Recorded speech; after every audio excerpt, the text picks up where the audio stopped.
everybody. It is Tuesday, September 15th, and this is yet another episode of the Hardcore Smarks, a show where a group of hardcore smarks talk about their... Messed that up, or did I? Hardcore smart marks talk about their hardcore obsessions. There we go. Boom, nailed it. I don't need a script. With me, as always, I'm the host. I'm Zachary, as always. Special guest, Mrs. Wally, and then the rest of these jokers, as always. So we got Wally 5, J-Bone, and Stretch.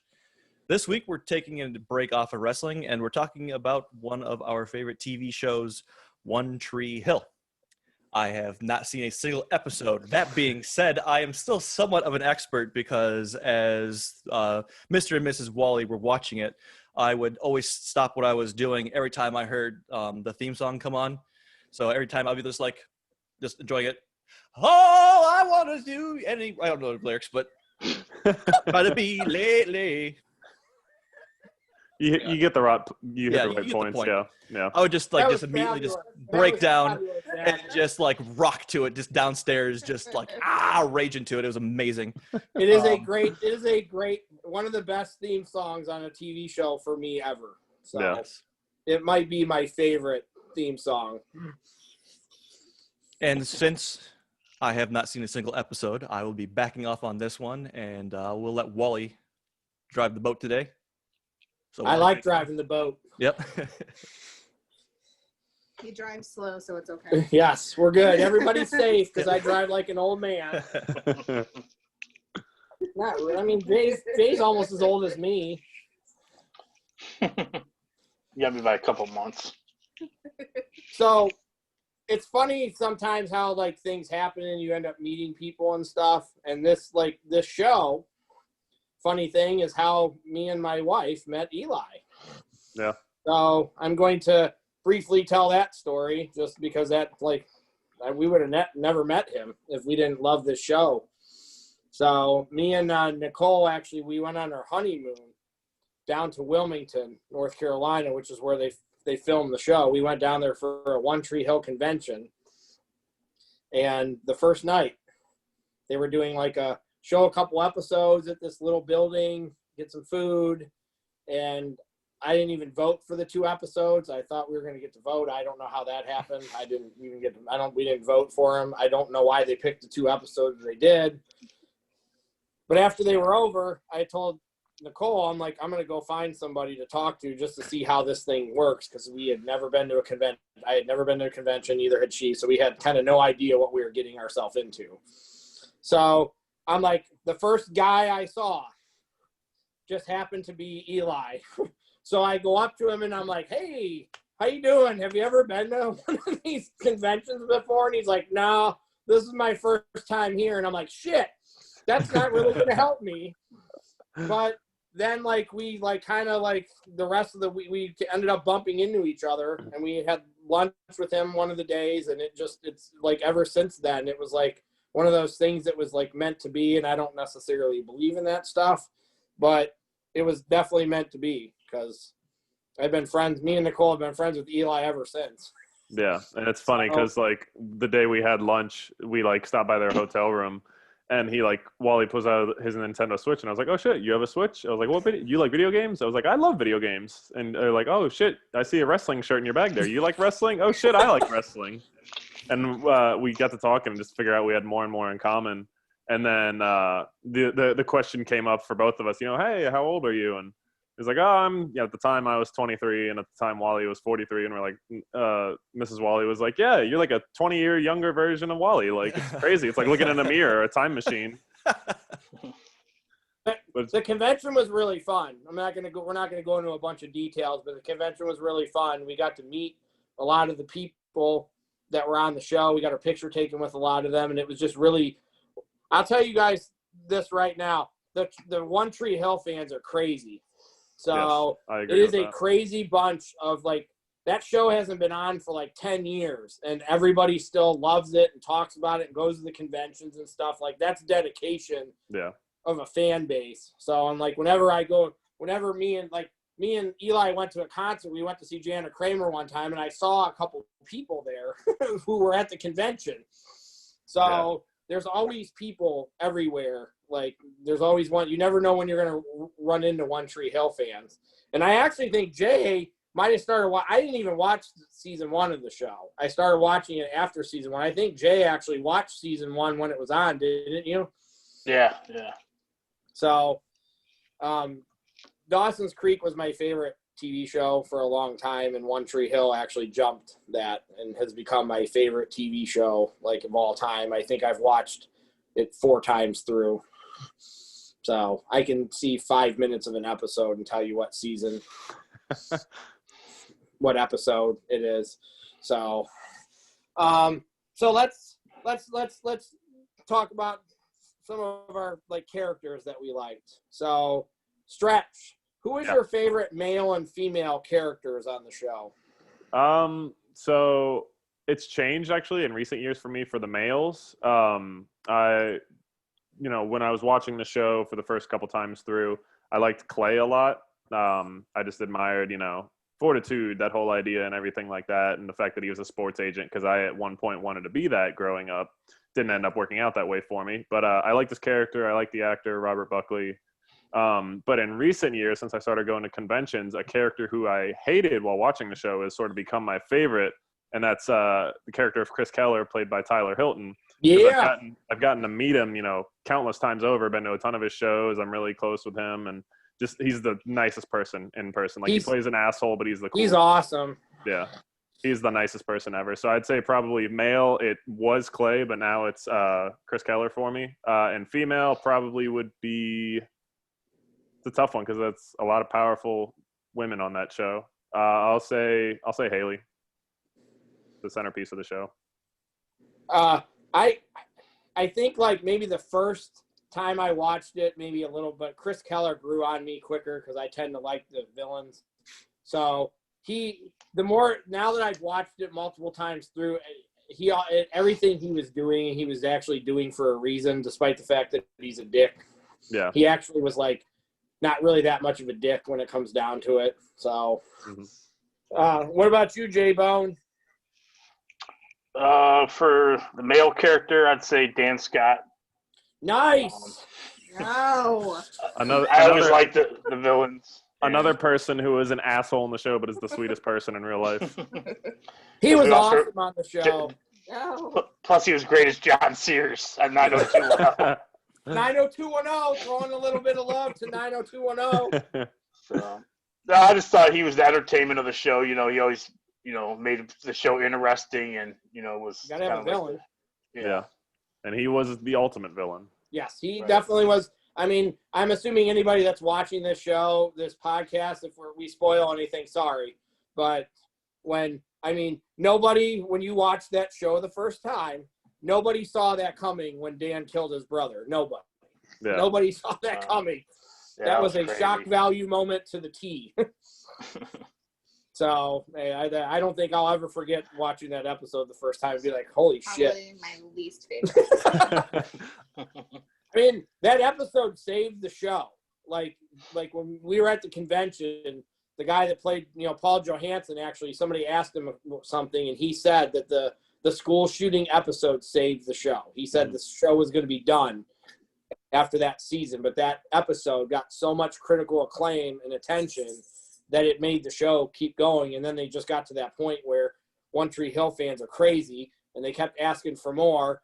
And after season 8, they probably should have stopped. Season 9 was kind of a train wreck. Right. Terrible storylines. Other than us getting to see Chris Keller again, yeah, there wasn't and a whole lot. The Chris Keller and Chase Adams dynamic was pretty good too. Another character I did like, I didn't mention earlier, Chase Adams was great.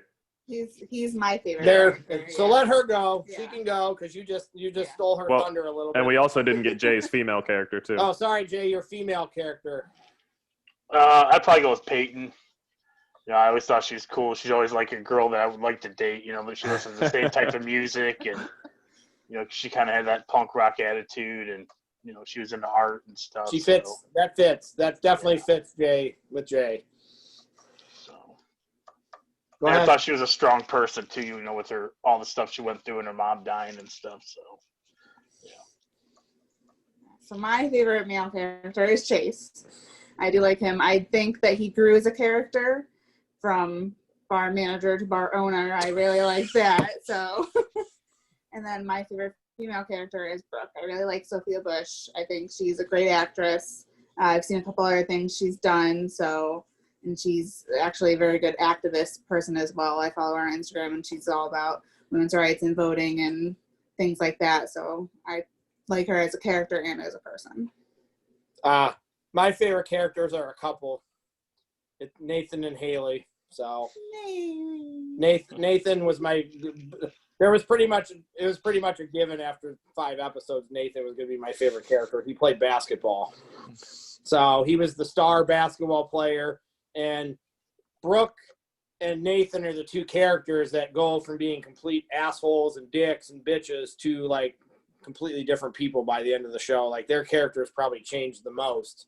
Right. And they grew up the most. But watching Nathan torture Lucas at the beginning is kind of entertaining. Like it is. And maybe not the first time, but when you go back and watch it, you kind of know what's going to happen. It's kind of fun to watch him torture Lucas a little bit. And then when he like goes after Haley just to spite Lucas, like that's pretty hilarious how that ends up playing out in the end.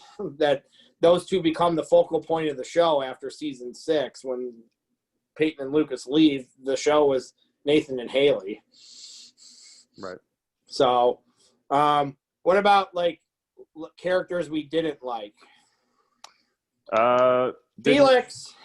Yeah, I'm actually rewatching the show for me the 4th or 5th time, and then I'm making my girlfriend watch through it for the first time ever. And we just got to season 2, and I was reminded of that terrible arc for like the first half of the season. And I was like, oh shit. Felix and Anna both, like Nicole said, Anna too, garbage. Yeah. I didn't really care for the Lindsay storyline.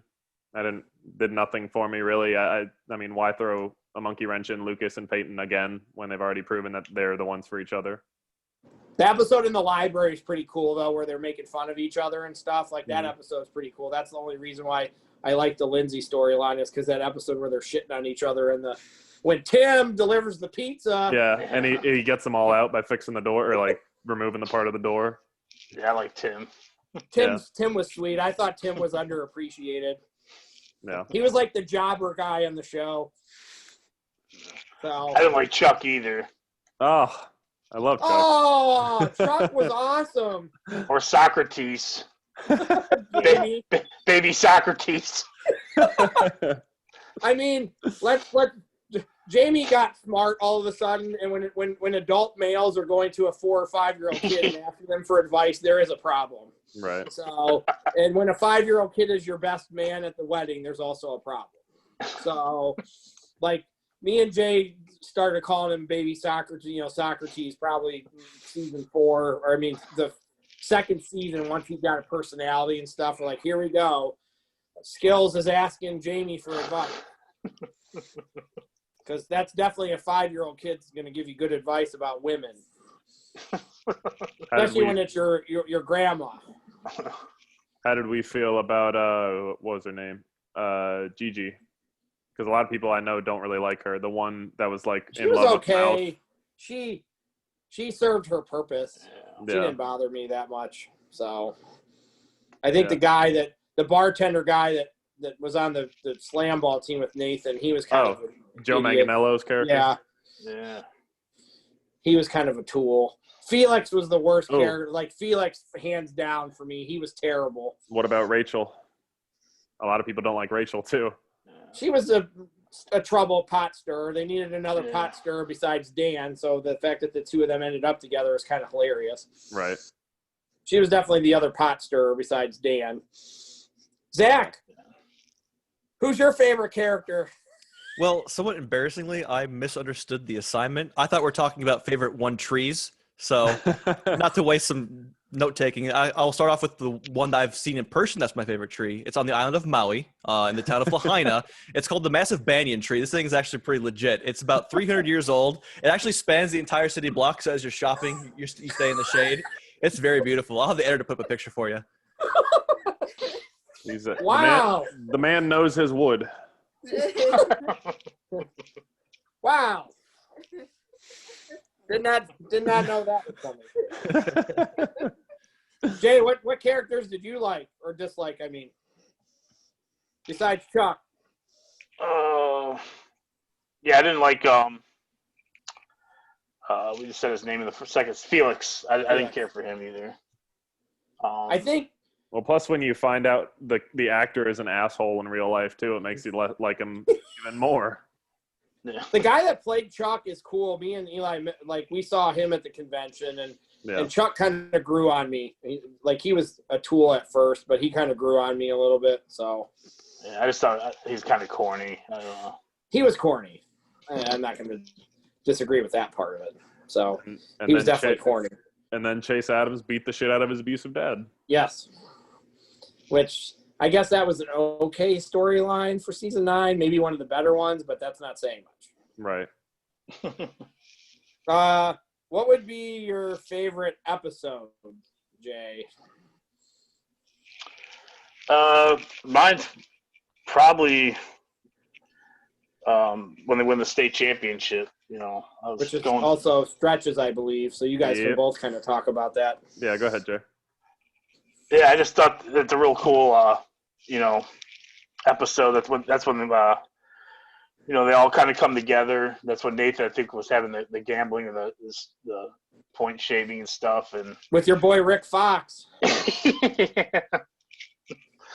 So I just thought it was really good. They win it all, and then the ending's kind of crazy too when Haley gets hit by the car, and Dan takes the hit for it and stuff.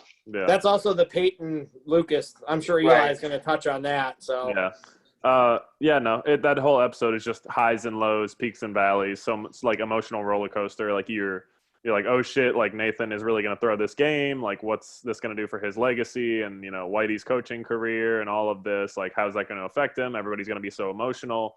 To, oh shit, Nathan realized like what he really wants. And this is bigger than him, like doing it for Whitey.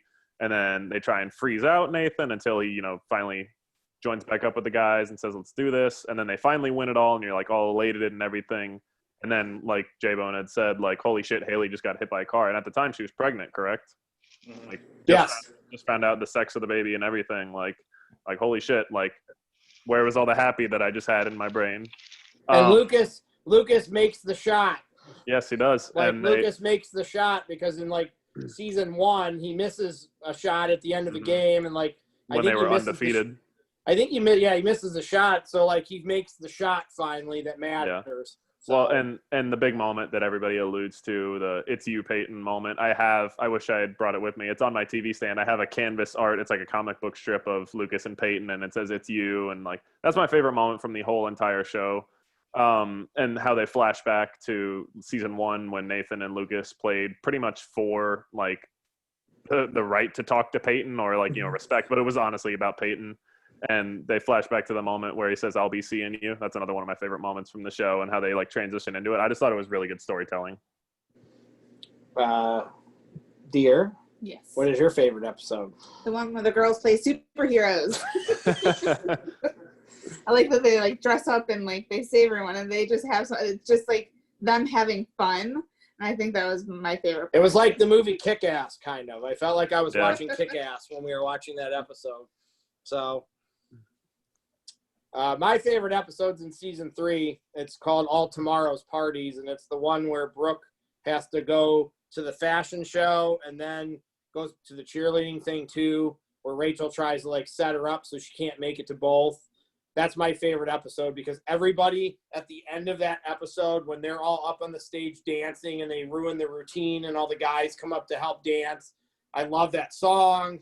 That moment, everybody's content. Everybody's happy and everybody's content. And then 3 episodes later, Jimmy does the shit in the school and all hell breaks loose again. So there's only a couple of times during the course of the show where everybody's happy and everybody's content. There's another episode later on where they go to do the movie. They do a movie thing with Julian where they all go and they make the igloo out of the ice. Yeah, and they go to staying Utah. at the lodge. That's Mouth takes Skill's jacket.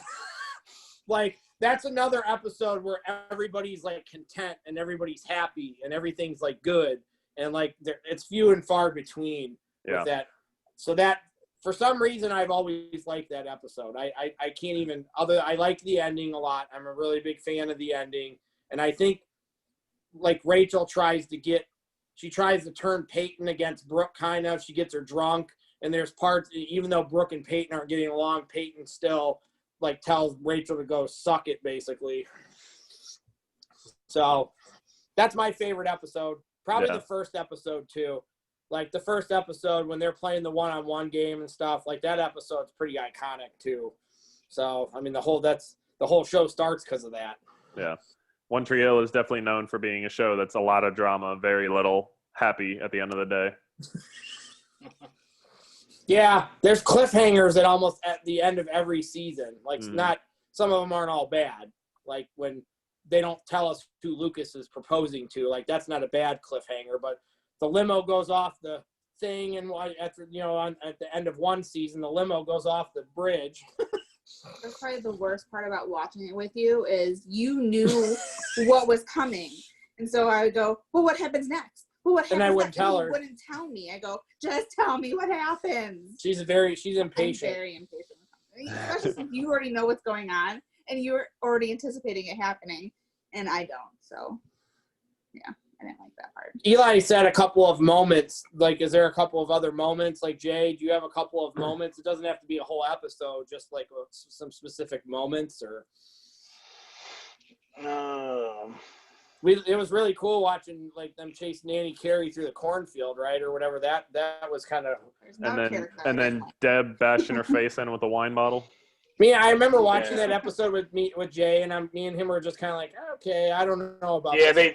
they kind of stretched some of these plot lines and stuff, and I thought that was pretty bad when that whole scenario. The Psycho Derek scenario I thought was kind of cool. Yeah, that was tense. Yeah. Especially when he showed up again, and nobody saw that coming either. Right. So, and he's been on like every other freaking show that me and Jay watch too. Psycho Derek pops up here, pops up there, pops up here. Another episode I really liked is the riverboat gambling with Chris Keller and Nathan. Yeah. I really like that episode. Yeah, and then with the car with the cassette that would keep playing the Spanish music. Yeah. And that's another one. That was like the first time Chris Keller actually did something good, because didn't he end up selling his guitar or something like that? Yeah, I like that. I like the Dare Game. I like the Dare Game episode too. That's the only redeeming thing that happens in season 2 is the Dare Game, because me and some of my other friends actually did the Dare Game one night, and it was a really fun evening. We stole a lot of stuff and did a lot of stuff we shouldn't have been doing. Couple of moments, individual moments I enjoyed. Just the Halloween episode where Julian dressed up as a Dalmatian and he did his stupid high fives. I like that. And then one thing that has always resonated with me is just being so fucking funny. Like, for no reason. I don't know why I think this is funny. It just shows how twisted my sense of humor is. When one of the later seasons, when Chris Keller and Chase Adams start to like foster that friendship, and they're at the bar and Chase made this new 10th anniversary for Trick shot and gives it to Chris to try. And Chase's, obviously we all know Chase's drinks are notoriously bad. And he gives it to Chris to try, takes one sip, spits it out, and then slaps the shit out of Chase Adams. And he goes, "Tastes like the devil's ass." And when I met Tyler Hilton for the first time after the concert at the convention, I told him, I was like, "Hey, this is my favorite line. I know it's kind of weird. This is my favorite line you ever said, and it made me laugh so hard." And he takes Polaroids with fans after the show. Like, you can pay for it and get a cool little souvenir. So I said, "Would you mind writing it and signing the Polaroid with that?" And so now I have a Polaroid of me and Tyler Hilton that says it tastes like the devil's ass. Another Tyler Hilton scene I like is when they're walking on the beach. He sticks that dollar bill in the girl's bikini. That's classic, too. Mm-hmm. He was clutch. He was such he was just such a douche, a good douche. So, like, when he shows up on the bus, like, and takes him to the prom that time, and then he's like, and all the girls are like looking at him like he's a creeper. Was that the episode where they went to save Mouth? Yes. And yes. In trouble, need ass. Yeah. I think he means assistance. I'm trying to think. I'm a big fan of the moment where Nathan makes it to the NBA when they sit Jamie down and they're like showing him the news and they don't tell him what it is, and that part's really cool. Right. And there's another at the end of another season, I think, where Nathan gets traded and he goes and gets that guy and like he gets or Clay Dan gets mad at Clay because Clay fucks up his contract, and then they end up like getting Nathan traded back to the Bobcats. That episode was really cool too because that kind of cemented Nathan's friendship completely with Clay, and Clay was they were mad at him because he was messing with Haley's. There's another person I don't like, Quinn. I never liked Quinn. She drove me nuts on that show. Like she annoyed the shit out of me. So I don't know why I thought of it. I forgot to bring her up earlier. She annoyed me. What was I'm drawing a blank. What was her other sister's name? Trouble. The one that hooked up with. I know. I said Trouble. Oh, gotcha. I'm drawing a blank on her name. It's funny when they fight in the pool, when all three of them are like fighting in the pool, and like Nathan and Clay are drinking beers, and I think Jamie and they're watching like out the window.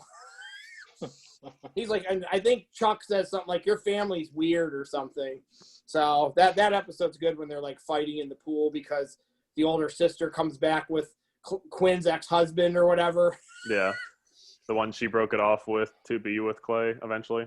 Yeah, so like that was, I think that's most of the moments that I remember that I really like. I mean, I'm sure there's more. It's cool that Jay brought up Psycho Derek because, like, when he shows up on the prom episode and everybody thinks it's going to be Lucas, like nobody saw that coming at all.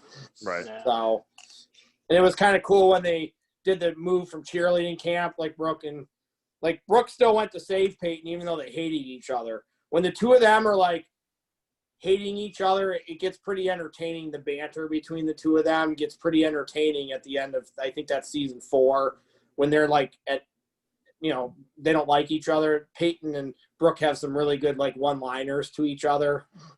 Yeah. So that one lady, the one girl she was a skank too. The one that Jake's girlfriend, the Jenny's mom, she was a skank too. Nikki, yeah. There's the episode where she's gonna fight with Peyton is pretty good. They're having a party, and I remember she's gonna fight with Peyton. I do like the episode where Haley smacks Rachel twice. Like that bitch deserved that. So if Haley's smacking you, you must be doing something wrong. She actually smacked that woman too.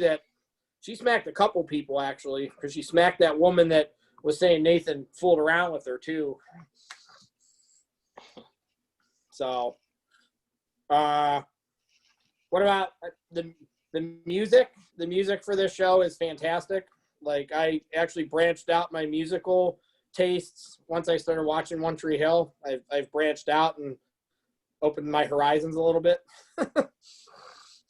So, I've seen definitely. Good music. 7 people. Eli's probably seen more than me. I think I've seen 7 people from that show perform in person now, at least 7. Yeah, I would say. Haley, Kate, Tyler, Chuck, Wakey, Jimmy, Jack's Mannequin, Jana. So that's 8 for me. And then I've seen all of those, plus you can add, oh God, who did I? Drawing a blank. Well, you saw the one girl. Didn't you see the one girl that the one girl that Lucas like? Glenda Farrell. Yeah, you saw her. Amber Wallace. I've seen Gavin DeGraw. I have not seen him yet. I was going to see Fall Out Boy this year before all of COVID happened. I was going to see them in DC, but did you see Angels and Airwaves, or you didn't? I've seen them in the past. I was going to go see them last year too, but I went to a different show instead. But I have seen them before. Who said they saw them? I have. Jay, you saw them? Yeah, they actually opened up for Fall Out Boy in Hawthorne Heights. This was like 2006. Wow, so Jay went to see Jack's Mannequin, so I saw Jack's Mannequin with Jay. Yeah. I've seen Dashboard Confessionals. Oh, great band. Yeah. Switchfoot, I've seen them. Mm-hmm. Yeah, I forgot about them. I've seen them too. Yeah, Jimmy's my favorite. They're my favorite band, and it's all because of this show. Like, I go see Jimmy every chance I get. Me and Nicole have seen Tyler like 5 times, which is crazy. I've never seen somebody more than 3 times. I saw Tyler 5 times in like a year and a half. He's really awesome too. Like Eli already alluded to it. He's the coolest person. Like he's so fun to be around, and he's just nothing like the character he played on the show. Me and Nicole actually saw Tyler and Kate together twice, and my cousin actually went to school with Kate Vogel. She's actually from around here. She's from Bay Village. So she actually remembered my cousin when I like asked her. She actually remembered him like going to school with him and stuff. So my cousin clearly missed the ball on that one because he should have been going to the prom with her. I was about to say they were both into music, so the connection should have been there. He missed his shot there. Zach, Hi. do you have any more input for us? Well, not so much music. I do have another favorite one tree. Oh. So deep hidden, it's a secret, in Redwood National Forest in California, there's a tree named Hyperion. Now, it's the world's tallest tree. It's roughly 380 feet tall. It's about 700 years old. Not to be confused with Icarus, which is the 3rd tallest, and I forget what the 2nd tallest is at the top of my head. But Hyperion is a big bad motherfucker. It's to be respected. So. Thank you, Orange Cassidy, for going off on a random rant. The Rain Man of this podcast. 52. I'm trying to think of you kind of hit on what band, like what's your favorite band, Jay, that was on? Did you like Fall Out Boy or? I mean, I used to like them a lot, back in the early 2000s. What do you mean, that was on the show, or just like music that was just they used? Or music from the show, whatever. I mean, most of the people I like were people who were like on the show more often than not for me. So yeah, I mean, it was cool, because Pete Wentz was on a few episodes, dating Peyton or. It's such a random storyline too. Yeah, that was very random. He must have just been like, "Hey, I like this show. Can I be on it?" Like, I feel like that's what happened. And that was like probably 2004, 2005, and Fall Out Boy was like the hottest thing around back then. Yeah. Excuse me, that was very random. Like when he's making pancakes and Brooke kisses him and was like, "I thought I was having a dream." So, and I think her dad calls them he doesn't call him Fallout Boy. That was Karen. Else. Karen called him Fall Down Boy when she introduced him at Trick. It was a little bit weird that they switched the person that played Peyton's dad. Like, it's one guy in like the first 2 seasons, and then they flipped to another guy. Like, that was a little bit weird, I thought. I mean, I like the second guy better. I remember the second guy from the second American Pie movie when they're like doing the lesbian stuff, and they're he has the radios. Yeah. Yeah, he's like cooking dinner. Stay Yeah. away from me. The kids are like, "Daddy," he's like, "Get away from me." Yeah, I'm busy right now. That's what I remember him from. I liked him better than the other guy that played Peyton's dad. He was more likable, I think. I mean, I'm nitpicking, but so we didn't really talk about Keith yet. Keith was sweet, right? We all liked Keith, right? Yeah, met a sad end. What? He met a sad end, unfortunately. He was the quarterback in The Program. That's what I remember him from, the movie The Program. He was the quarterback. It's kind of cool, though, after he died, they kind of kept him in some episodes, like his spirit or his ghost or whatever you want to call it or whatever. So. Giving guidance to anybody. Yeah. And fucking with Dan. Mm-hmm. Yeah. Man, there's some episodes with Dan, like when he's like working in that grilling place, and Quinn goes to him to like learn how to kill somebody. Like that was kind of a creepy episode with him. I was like, this is weird. Yeah, but it got brought full circle. I mean, he died saving his son, so. The episode when he's gonna run for mayor and him and Deb are fucking with each other, that's some fabulous shit. Like when he's pissing in the pool. Or when didn't he like glue her phone to her head or something like that and screamed and she in it? tases him. Yeah. And I think he does something with the toothbrush. I feel like the toilet. Toothbrush. Throws it in the toilet. Then when Deb's passed out outside the house and he turns the sprinklers Yeah. Boozy. He calls her Boozy. I always call people that drink Boozy because of that show. Because of that. I was about to say he called everybody who drank a lot boozy. He called Keith that quite a bit too. Oh, Deb was speaking of, definitely look more- who's having a Speaking of drink right boozy. now. Yeah. See, of course. Huh? Deb was definitely boozy in that show, though. She was on drugs. Remember I when was she about to say, shot she the was- restaurant? I was about to say she was pilly more than anything. She was popping And pills. hooking up with skills. Remember when Nathan's or Skills is trying to be like, how do I tell Nathan this? Like, I don't know how this is going to go over. Or what And about now- when Deb hooked up with the clown at party, Yeah. at Jamie's party? before he was baby Socrates. Yeah.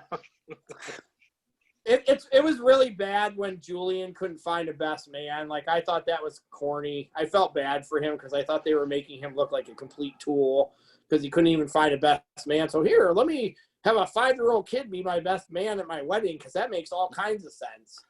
Tom Brady. Tom Brady. He was a tool at first too. I never really was a big fan of his either. He was always kind of a weirdo. His inclusion in the show led us to Mr. James Vanderbeek as well being in the show. That it did. Which James Vanderbeek's cameo might be the best. He has the best line in One Tree Hill when he said he got more ass than a toilet seat at Yankee Stadium. That is the single best line in that whole show. Vanderbeek's cameo in that show sort of reminds me of Tom Cruise in Tropic Thunder. Like, Yeah. it's like this Yeah. well-known actor who just plays like a huge dick, like for no reason. Like, that's Wow. completely out of left field. It was kind of funny because Chad Michael Murray kind of played a dick when he was on Dawson's Creek too. So it's like the guy who played the perfect person on one show goes on the other show and kind of plays a dick. Right. So it was kind of like Chad Michael did it on Dawson's, and then Vanderbeek was way better than Chad Michael Murray was on Dawson's. Vanderbeek was priceless.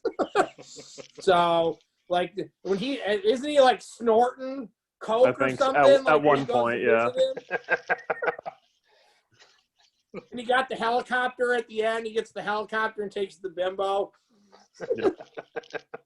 I forgot about Vanderbeek. Good call on that stretch. He was. Yeah, no. Once he started he talking was- about Julian, I was like, oh shit, Vanderbeek was in that too. He was so Vanderbeek was.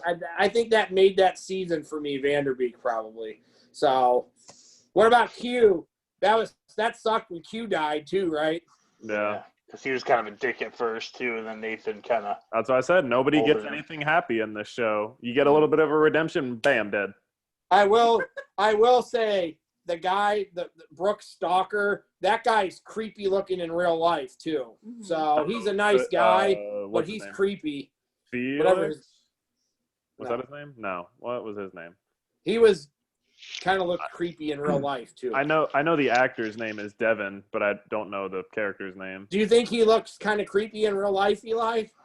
I've met him. He's super nice, but yeah, he does kind of give off the vibes. Like, if you don't know him, his resting face is very menacing looking, and he doesn't mean it. He's a super nice guy, but like, he can be scary. Another celebrity cameo I just remembered too that was completely like, whoa, K-Fed. Kevin Oh, yeah. Conlon. He was the douchebag in the band What a that douche. Mia was in. Played And that that- part really well. Who's the one guy from the boy band from 98 Degrees? What was that tool's name that was on there? Nick Lachey. Nick Lachey, yeah. He's not a tool. When Julian's like trying to fuck with him, and he's like, I got your 98 degrees or whatever.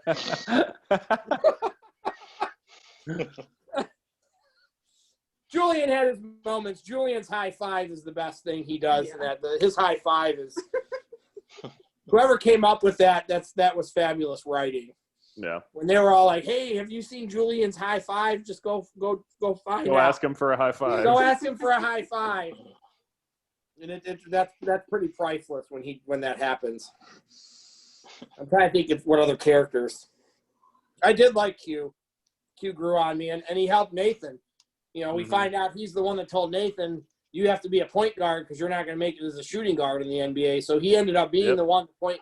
The episode where Nathan dunks is really good when he's like, don't call it a comeback or whatever. And then he dunks and Jamie's like, oh my God. And Q's like, holy shit.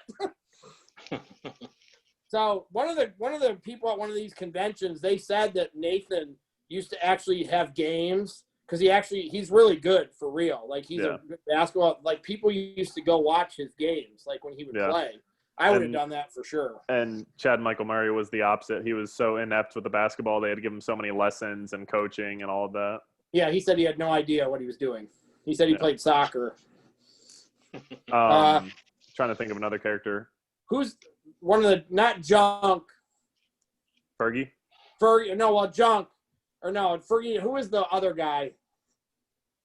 I thought there was – Junk, Fergie, Mouth, Skills, and Jimmy were all the river court. Junk was the one, too, that said that he didn't have a fucking clue how to play basketball either. Right, which is why they didn't really show many scenes of him actually playing. They just showed him, like, running in a fast break or getting dunked on or something. Because Eli said that he saw – he played kind of with those guys, and, like, he said that Fergie and Skills are actually pretty good, but not the rest of them, right? Yeah, for one of the conventions, they recreated the river court, not with concrete, but with, like, I forget exactly what they were. They were, like, the little plastic pads you could interlock, and it sort of creates, like, a hard flooring. But they recreated that where the actual river court used to be, and they had all the river court guys minus Chad Michael Murray come down, and they all, like, got pictures, and we got to shoot around with them for a bit. And Mouth and Junk were kind of just, sitting off to the side and talking to people, whereas Skills and Fergie were actually taking shots and, playing a little bit of like horse or make it. Eli sent me a video. I'm pretty sure Eli airballed his first shot. I think he made I know you sent me I think you airballed your first shot. You made the next one, I think, Eli, but I think you airballed a shot. I remember you sending me it. Yeah, I'll own it. Definitely. That would have been fun. I would have had fun doing that. I would have been like in my element completely then. I also got to walk in a Clothes Over Bros fashion show as well during one of these conventions, which was probably one of the most fun things I've ever gotten to do because it was legit. Like they tailor-made clothes for us and all the proceeds went to St. Jude. So that was a pretty cool little thing they did for that. But got to walk in front of Sophia Bush herself and, sort of go off and pose to her because she was. Zach likes that. Yeah. But yeah, so that was cool. I got to walk down the runway 2 times and back, and then we all get to talk to Sophie after, and she was so grateful and so proud of us and everything. So that was just a cool moment I got to do because of this show. Like never in my life would I think I'd be walking in a fashion show, period, let alone because of a TV show. How'd you get picked for that stretch, or did you sign up for it? So for the convention, this was like the 3rd convention I had been to, like a year or so after I'd met Wally. It was a different company that was doing the convention we went to, and they were more focused on charity work and stuff like that. And they were looking for volunteers for the fashion show. And it was mainly women who applied, but they wanted some men, obviously, because, they had, male models in the show and everything too. But it was purely just volunteering. I emailed in saying hey, I'm such and such from here. I'll be attending the convention all weekend. Would it be a possibility that I could walk in the fashion show? And apparently it was me and this other guy named Jordan were the only 2 out of 3 or 4 males that applied, and me and Jordan got picked, and there was 18 other people were all women. Oh, nice. Yeah, but it was so fun. I met a lot of cool people that I still talk to, or if I see them at conventions, I'll stop and talk to them, and you meet a lot of nice people from stuff like this.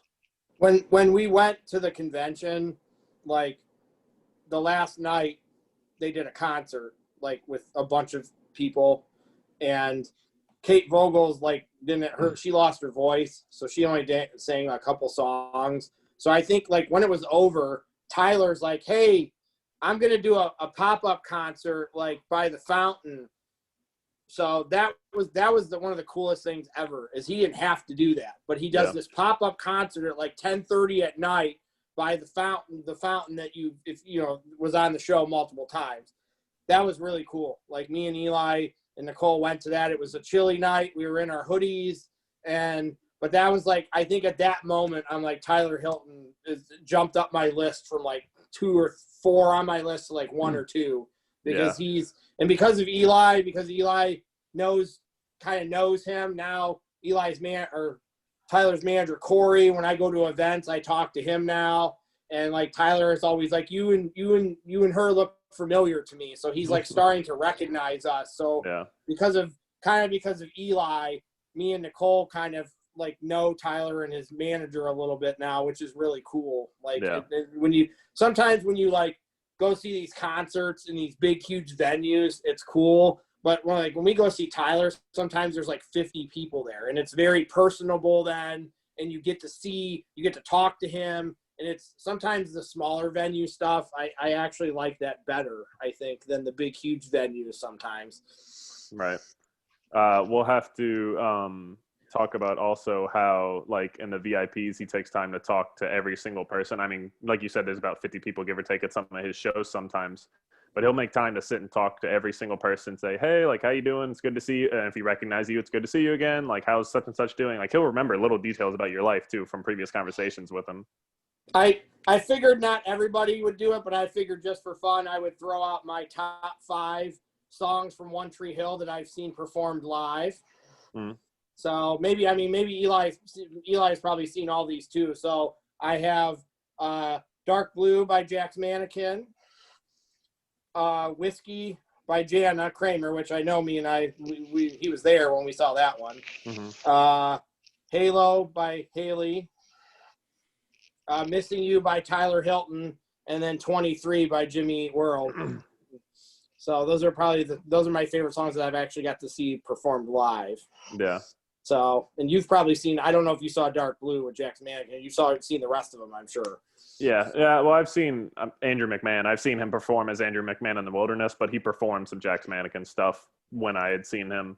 I guess for my 5, in no particular order, of course, just 5 that I really enjoyed seeing live. Obviously, the theme song, Gavin DeGraw, I get to see that live. That was probably the highlight. I have not done that yet. That's on my bucket list. That was the highlight. That's on our bucket list. Probably Work or 23 by Jimmy. Missing You or Loaded Gun by Tyler Hilton. Probably Mixtape by Jack's Mannequin. And Dare You to Move by Switchfoot. Jay, and I mean, you've seen a couple. You saw Dashboard, you said, and you've seen Jack's Mannequin, and you said you saw Fallout Boy. Yeah, Switchfoot I've seen. Yeah, probably Jack's Mannequin Mixtape's probably my favorite that I listen to. Don't Wait by Dashboard. Yes, that song's great. I love that song too. Yeah. You got to see Dare You to Move then too, I'm assuming. Yeah. And that song is pretty iconic in the show too, because that's when Haley and Nathan had kissed for the first time. What's your favorite Fallout Boy song? I mean, they performed, I think, they did 2 or 3 of them on the show. Yeah. I always thought Dance Dance was kind of a cool song. I like the video too, so I think they played that during that Halloween episode, so I'll probably go with that one. Yeah, they actually performed, I think, 3 songs on the episode they're on. Like, they did, I think, 2 or 3 songs. I think Jimmy did. Like, I remember there's episodes where people, I'm like, wow, they did like 3 songs on the show while they were on. Yeah, I like when Jimmy World did that. I forget the full, something with Angels. Oh, Hear You Me. Yeah, I like that song a lot.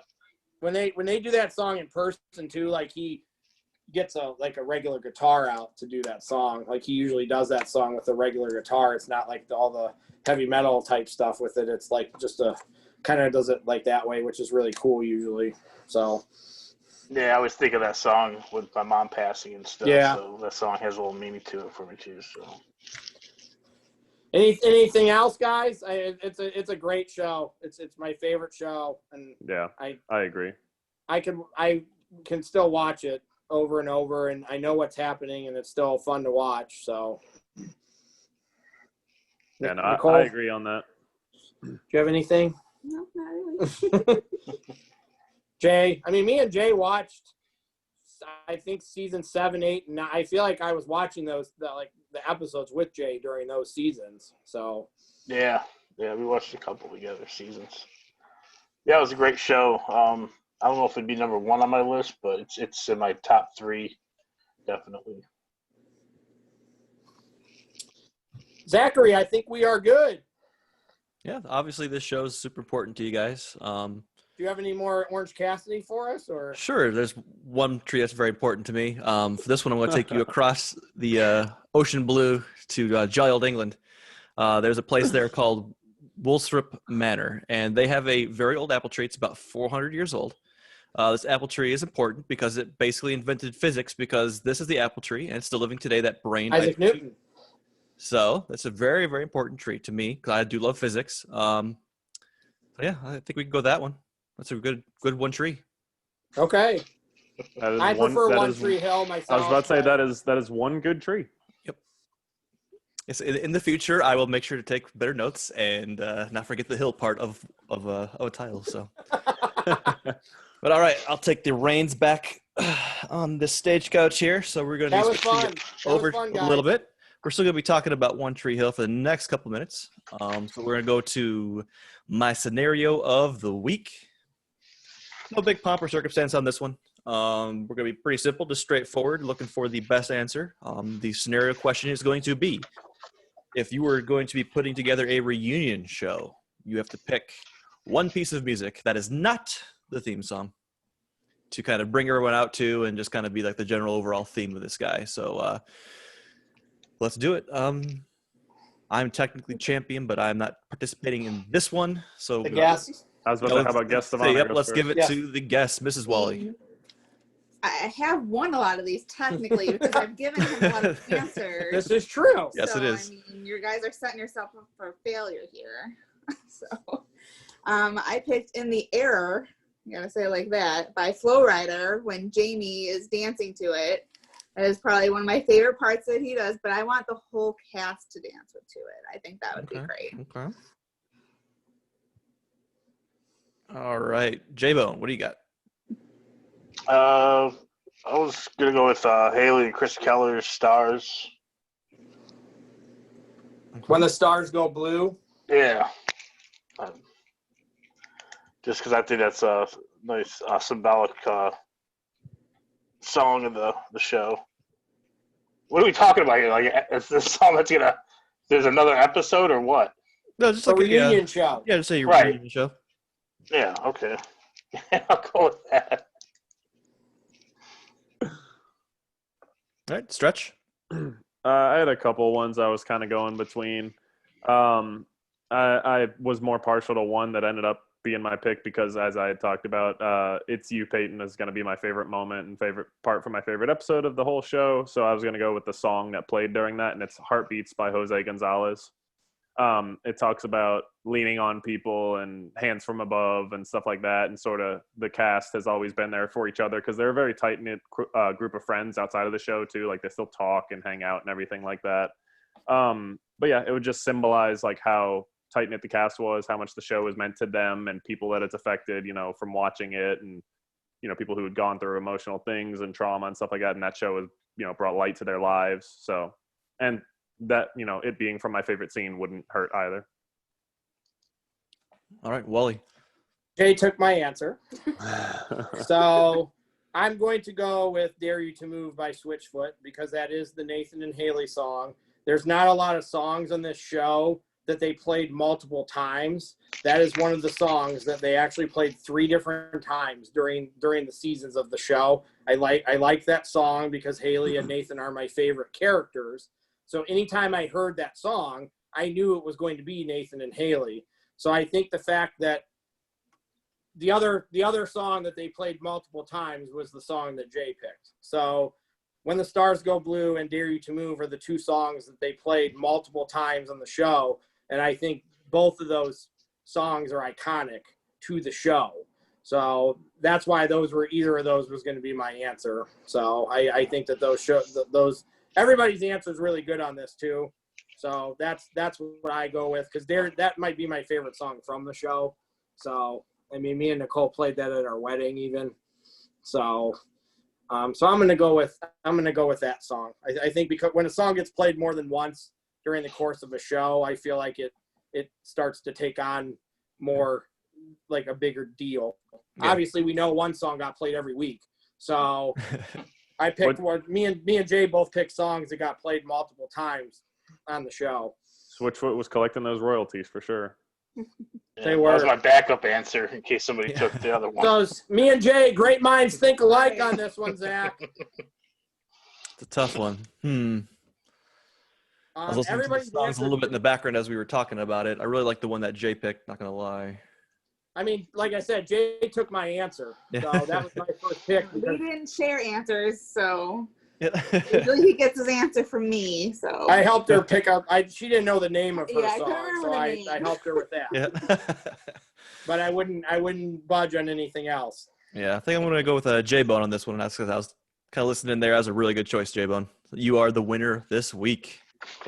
So if Well I done, had sir. picked that, I would have been the winner. Jay just stole my answer. Wah, wah. All right.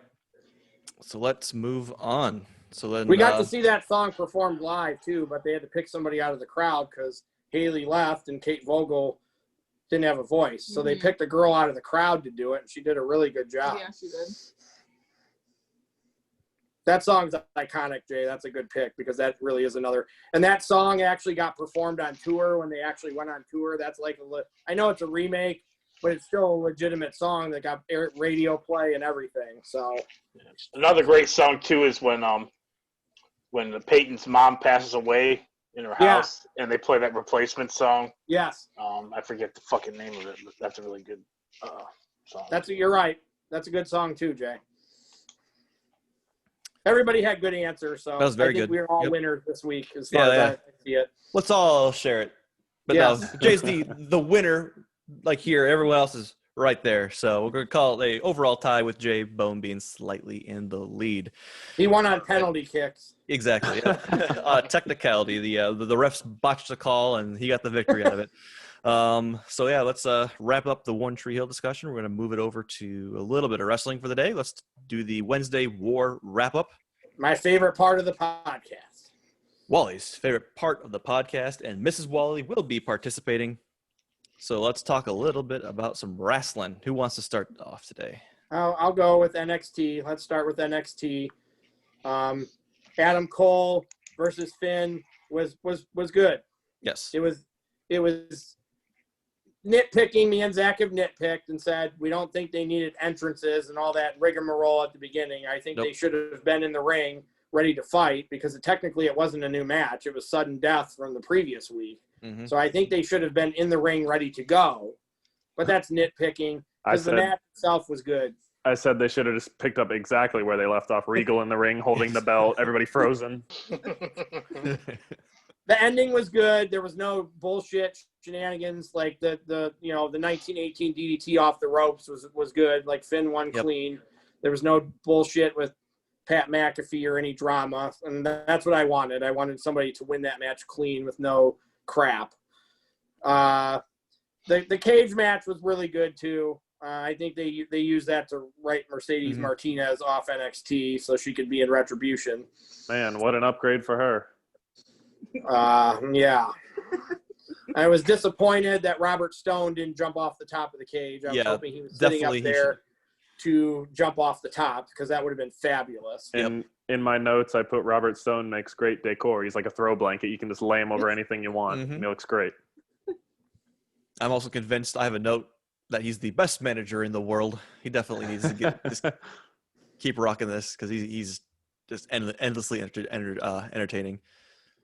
What else do you have in your notes, Zach? I have then I guess just the Velveteen Dream versus Jobber being interesting only because of the interference from Kushida. I had a note that said Gargano is impossibly great. Yes, when he does that before he answers the door, that is just fabulous. Like that, I don't think the promo was as good when he wasn't in it. Mm-mm. It was but when Johnny was in it, when he did the hand thing, that was fabulous. And you knew the pasta was going somewhere because they were both wearing white shirts. Right. So like you're like, they're eating pasta, white shirts. Someone is getting this thrown on them. Right. I kind of wanted to see, even though Tegan was there, I still wanted to see Candace play good guy, and then they do the bad guy thing with her. I was disappointed that they didn't turn her, because that's what makes those promos so good is when they're like, oh, good guy, bad guy. Yeah. And they didn't really do that. It was really good though when he's sitting there eating. He's like, I'm making this awkward. I'm awkward. This is awkward. I'm gonna go. And then That promo was good. It was better when Johnny was in it, though. Yep. Tegan's not lights out on the microphone, so it's a struggle with her right now, I think. So they should probably keep her away from the microphone for the time being. For him, his TV broke and he couldn't watch the Browns game. Yeah. That would Candace Well, broke the well, TV. small mercies, I guess. So yeah. Why, who cares? Watching She's the do- Browns she's game, doing what him a did we favor. miss? yeah. My other note I have is I've been very impressed with Killian Dane as of late. He's lost a lot of the those pounds, and he continues to be pretty good in the ring. So I'm kind of getting more and more excited every time I see him. Well, they're building up him and Maverick as a little man, big man, odd couple. Eventually, I feel like with him, Yeah. helping him out, but then attacking him, like it's gonna end up in a tag team at Yep. some point down the road. Definitely. It's hard to put the two of them together when you just put Shayna and Nia together. Like you have that Yeah. already going on somewhere else. Plus, we got to see Bronson Reed look really, really strong over Austin Theory. Yeah, that Mhm. match. I was disappointed in the outcome of that match. So I don't. Better. Bronson Reed. Now that the thick boy's gone with him, he's blah to me. So there's nothing there with him. I miss my thick boy. I'm not gonna lie. Austin, Yeah. I like Austin Theory a lot. I was disappointed because I think during one of the commercial breaks, he put him in, like when he puts him in the hold and he's like, all day, they Yeah. didn't show that. And that's like my favorite thing that he does is that. And then they didn't even show that. I think it was during a commercial break. So I think Austin Theory did something wrong and he's being punished essentially. I don't know exactly what. I don't know if it was a wellness policy violation or he was doing Velveteen Dream stuff. It probably that it sort of came out with allegations, but apparently he's been, So I think he's being punished a little bit. He's got that swagger and he's got that cockiness about him. He's kind of got some of that it factor going on. Maybe I don't know what happened to him when he went up to the main roster. I think it was too fast with him. So maybe he needs to be an NXT, but Bronson, them taking the thick boy thing away from him has made him plain, and they've turned him into just another person. What were you gonna say, Jay? I kind of liked when Austin Theory was up there with the whole Seth Rollins. I thought that was a cool angle. Me too. It didn't last because he got suspended or whatever it was. But. Yeah. And I'm not. It's not that I don't like Bronson Reed. I just think they've made him too plain now. They've ruined him. They had a really good shtick with him that made him different and unique. And now he's King Kong or Godzilla, and he's colossal, and that's Yeah, corny. that's no good. Good match though. Good match. Yeah. I just wanted Austin Theory to win, but I do think he's being punished on some level right now. So. All right, so sounds like we're wrapping up NXT. So let's go over to AEW Dynamite. Jay, somebody else. I'll go. Let somebody else go first. You want to stretch? I don't have my notes here. Okay. For that Yeah, one. I no. can't remember what's going on this one. I'll go ahead. It opened up Lucha Bros and Jurassic Express. Pretty damn good match. I Mhm. like both teams. And then Kingston's mic work after was just fabulous. He is so damn good on the mic. Matt Hardy, on to talk about recovering and all of that. It's cool to see him. I want him to get well and, be 100% before he comes back. I don't need to see him every week, but Mhm. I'm glad they That just part- kept it. I'm glad they part just of it kept it at was- that. That part didn't have to be there. I'm glad they just left it at that. I'm glad they didn't have anybody come in or interrupt him or anything. I'm glad they just left it at what it was. It didn't need to be anything more. It probably could have been less. It probably could have been like a promo from his house or something. Yes. Yeah. But Yeah, from the compound. Um, Yeah. it was cool to see Angelico again and Jack Evans. Hadn't seen them in a while. They're probably like a main fixture on AEW Dark. I haven't seen them in a while. I do actually like them both. And Orange do Cassidy, too. Cassidy going over Angelico was pretty cool. It was a decent match. And we got set up for a parking lot brawl that'll hopefully be the end of Best Friends and Proud and Powerful's feud. And then the minivan will be involved, I think. Mhm. Yeah. This better end with them like the week after being like off to the side in some office building, just like, I'm sorry about the van on speakerphone. That it needs to end that way. Yeah. And then we got Miro as Kip's best man. Yeah. I really like Miro. I liked Rusev a lot, and I think WWE really shafted him in his later years in the company. He had a good thing going. He got himself over. He had charisma, and they didn't want to book him the proper way, or at least, book him in an upward trajectory. So I did like that whole segment, though. Kip has great charisma, and the fact that he had, a couple of false, red herrings come out before Miro actually did with the Twitch subscriber. and Brian Pillman Jr. coming out, and he's like, "No, I texted you. You're the best, man." Yeah. that got a laugh out of me. And I did like a couple of things Mario had to say on the mic. You know, I was always told to grab this or reach for this imaginary brass ring, this unattainable brass ring, and you can take that brass ring and shove it up your ass. So I thought that was a good fiery promo, but not like overdoing it for him right out the gate. And pairing him with Kip Sabian, I'm sure is going to lead to maybe, you know, a tag match with him and Sabian versus some nobodies. And then eventually he's probably going to feud with Kip. That's a good way to get him into Dynamite without, you know, people are calling for him to be rocketed to the main event. I think it's a good way to just bring him in, get his feet wet. Like, you don't have to do too much too quick with him. Like, he's signed. Keep him in the for a mid card, while. please. I don't think that's going to happen. I think a lot of people. He's had so much social media support for a long time. Like, WWE didn't want to hear any of that or do anything about it, whereas I feel like AEW probably will. I mean, two out of the four of us on here don't like him. So Jay doesn't like. I hate him. I think he's garbage, and I believe Jay does too. So. And well, going from one person that gets ragged on quite a bit to another who actually is very impressive and has been impressing us week by week in the ring, Sonny Kiss actually was pretty damn good in that tag match. Yes. I'm becoming a huge fan of Sonny Kiss. Like, I know we always like use him as a joke and like, oh, ha ha ha, like, you know, your favorite wrestler was on, but he's actually a damn good wrestler. Yes, like, it turns out. Yeah. once the AEW started putting him in some decent matches, turns out he's got some skills. Yeah, he's so talented. One of without the Daisy Duke, so one of Jay's girlfriends is a good wrestler. The other one still sucks, and she's probably always going to suck. So. Yeah. We got. How about the Hangman promo? That was not very great. Yeah, that was something. I mean, they kind of took the legs out from under him. Like, he had so much momentum going forward, and just seems like a whip dog. Yeah, like I don't. TR was my friend. I don't think AEW management or even the Bucks or whoever's booking this doesn't really know where they want to go with Hangman now. Like, I know they want to kind of do Kenny and the Bucks as like the heel elite, or like kind of leaning more towards the heel, but where does that leave Hangman? And I don't think many people know, honestly. Yeah. The Kenny sit down was fine. Like, it was good. It was because we know he's done in tag team wrestling now. So like, we know he's focused. I could have done without finding out that Chris Jericho and Jake Hager are putting themselves in the tag team field. So could have done without that. AEW's tag division's already stacked too. I don't know why they would need them to go for that title. How do we if we see Jake Hager less is good with him. Less. Put Sammy and Jericho together. Let them be the sex gods before we have to see Hager with Jericho. That's like bringing Jericho down every week. Speaking of another person we all want to see less of, we got more Nyla Rose hinting that she wants to face Sheeta again. Yes, we did. That's great. Yeah.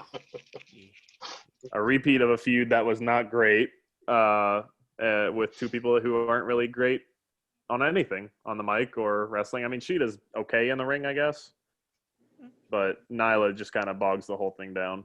The Bucks super kick in the announcer was fabulous. Marvez, and getting fined in the process. So I've not seen them suck, but getting to see them do that, I guess, will suffice. Marvez has such a kickable face when you look at it. Oh.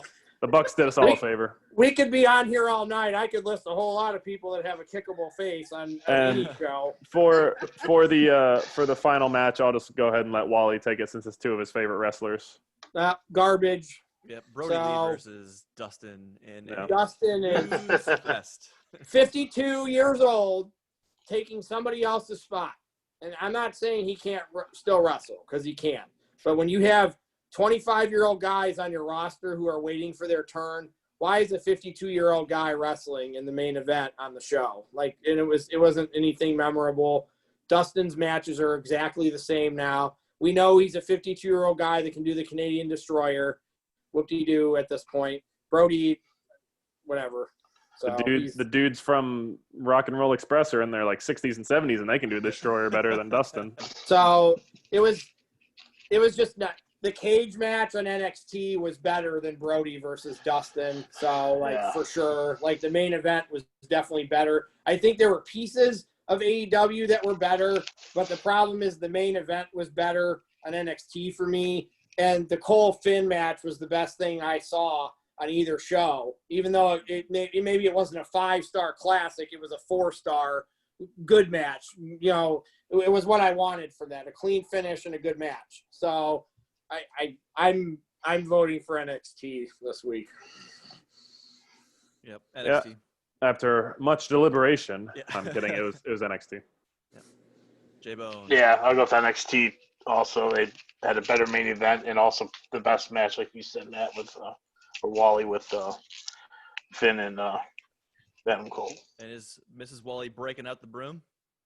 Yes, I am. She was happy because Finn won. Yes, Yeah. I really liked him. It was Finn should have won though. Why did he go back down to NXT for him not to do anything? Right. So it was only right that he wins. Now it just starts with more of a feud with him and Adam Cole. Yeah. I Well, think Cole's turning face. I really think Adam Cole's about to turn Definitely. face. well, Wally and I were talking about this too a couple days ago or yesterday or whenever we talked last. The next takeover is in like a little less than 3 weeks. So And we have nothing. yeah, October 2nd. That's coming So- fast. Maybe it's not going to happen. Guys, another thing I will say about NXT, and to each his own, Shotzi does nothing for me, so I don't care about her. So if she's going to get put in a program with EO, as long as EO wins, it's fine. But I don't really care about her either. I do like that she runs over Robert Stone every week. Yes. yes. But that's because we like Robert Stone more than Yeah. it's Sure. because we Yeah. like because of Shotzi. I think This is true. So, So you kind of hinted at it there, Stretch. Let's jump to your segment for a prediction. What do you got? Because you said we got the takeover coming up. Does that have to takeover related? Just I was using that as a Real segue. Yeah. real Oh, quick hang on. before we segue to that, this is 4 straight weeks that NXT has won in a sweep. Yeah. Sweet, 4 yeah. straight weeks. So that means that 7 weeks ago, AEW seemed to be in firm control on the Wednesday Night Wars. They seemed Now, invincible. 4 weeks later, 7 weeks later, I think NXT has actually jumped them overall for total wins now, and it's been a clean sweep Mhm. 4 straight weeks. Good luck to AEW. I'm just pointing out that they're struggling right now, and the pay-per-view wasn't great either, so they need to figure it out. Right. We were saying that about NXT like 7 weeks ago. They Yeah. figured it out. Now it's AEW's turn to figure it out. Sorry, now go ahead. No, you're fine. I'm actually going to base my prediction off of one of my favorite promotions that's returning on Thursday, that being NXT UK. They've announced that they're going to have a NXT, I forget the exact name, it's like a Heritage Cup tournament or Yes. something like that. It's 6 or 7 guys and then a mystery entrant, all fighting for, I guess it's just a trophy, or they haven't announced if it's a mid-card title for NXT UK. I'm still quite foggy on that, but I'm going to go ahead and put my name in the hat for the mystery entrant being Pete Dunne. He's been stuck over there. Yeah. There's a shocker. He's been stuck over there in the UK since all of this started. That's why him and Riddle and Thatcher ended up losing the tag titles. And we haven't really heard much. He's been radio silent on social media outside of, commenting on the occasional thing involving Riddle, or if somebody does like a finger hold, he'll like retweet it with the sad eyes emoji. I remember at one point when Riddle was on SmackDown in one of his first matches, or I forget if it was against AJ or not, but Riddle did the finger manipulation thing, like the joint manipulation, like Pete Dunne does, and Pete Dunne just retweeted it and put ... bro, and then the sad face emoji. So It probably will be him. the So, fact I that mean, he's been so quiet for so long, and he just posted a picture on his Instagram the other day of like him training or back in the gym, like showing how cut up he is. So I'm thinking they might have him in NXT UK for the foreseeable future until all of this, quiets down and he can travel again and all that's possible. But he's definitely a big name that would draw a lot of eyes to the return of that product. So it seems like a no-brainer for me, but that's also just because I love him so much. I think it actually sounds very feasible myself too. Mhm. It seems logical. Yeah. But And we all thought the Dark Order was going to win an AEW pay-per-view, and there's all kinds of logical stuff we think of that doesn't always happen. anything can happen in the world of Yeah. professional wrestling. This is true. All right, so wrapping it up. To everyone who likes, comments, and subscribes, you have a chance of winning a Not Prize from J-Bone. What do you got, J-Bone? Putting you on the spot. Light bulb. And he seemed like it was already in hand. Yeah. Does it- Is it a working light I was about to say, bulb, does or it is work? just a light bulb? I think you could still get a few good hours out of it.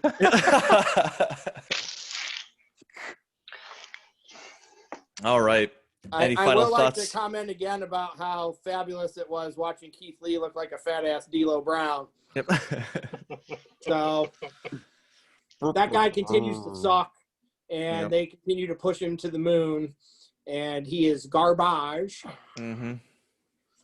And he's going to have a world title I mean, probably in 6 months at the most, and I'm going to have to watch his fat ass every week, and it makes me cringe. you actually got your wish this past Monday. They let him fly with McIntyre.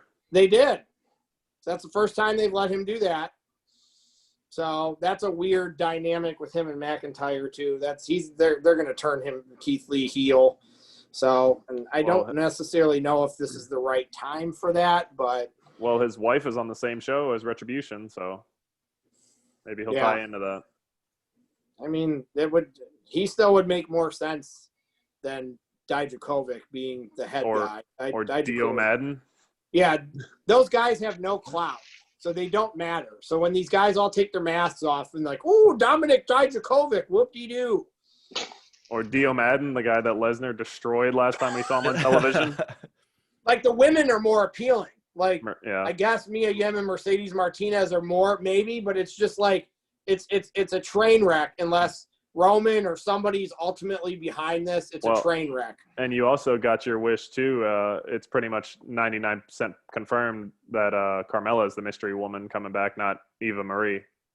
Yeah, because of her tattoo. Everybody saw her tattoo that they forgot to cover up. So real smart, WWE. So you dodged a bullet on that one. You're not going to be looking that close. That's why you're not supposed to be paying attention to her tattoos. I was about to say, when the brawn. You think people aren't going to be paying attention that close when WWE shows a woman undoing a bra or putting on a bra from behind? People are going to be this close to the screen. Yeah. Like, consider who some of my friends are that aren't currently on here. So, I mean, they would have been watching it. Has some binoculars. Yeah. Pat. So, I think we're going to get Sasha and Bailey and Hell in a Cell here too, possibly. So. One can hope. So we're going to wrap it up there. Next week, we'll be back with us ranking some of the best women wrestlers of all time. I'm going to need some audience participation from this next bit from Mrs. Wally, if she can help me out here. So when life keeps putting you in a pin. Kick out on a 2 count. Perfect. We'll see everyone next week. Deuces.